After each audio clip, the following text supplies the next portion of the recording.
សូមធ្វើបច្ចុប្បន្នភាពខ្លីសង្គ្រាមរវាងអ៊ីស្រាអែលហើយនិងអ៊ីរ៉ង់បាទ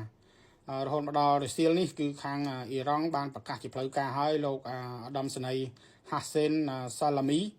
ដែលជាអគ្គបញ្ជាការកងទ័ពបដិវត្តឆ្មាំអ៊ីរ៉ង់បាទគឺបានស្លាប់នៅក្នុងប្រតិបត្តិការ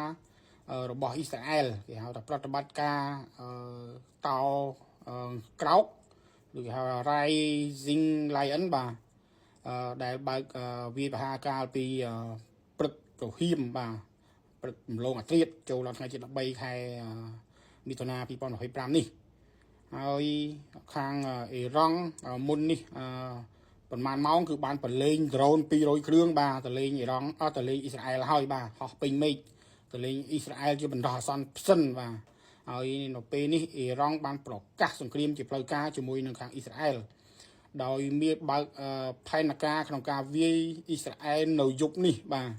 ដូច្នេះទេយើងរងចាំមើលមីស៊ីលលបឿនលឿនជាងសម្លេង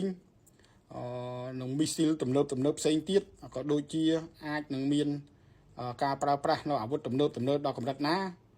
ហើយនៅពេលយប់មីស៊ីលទាំងនោះហោះគឺស្អាតបាទដូច្នេះទេខាងអ៊ីរ៉ង់ប្រហែលជាសម្រេចចិត្តធ្វើការបើកការវាយប្រហារនៅយប់នេះបាទ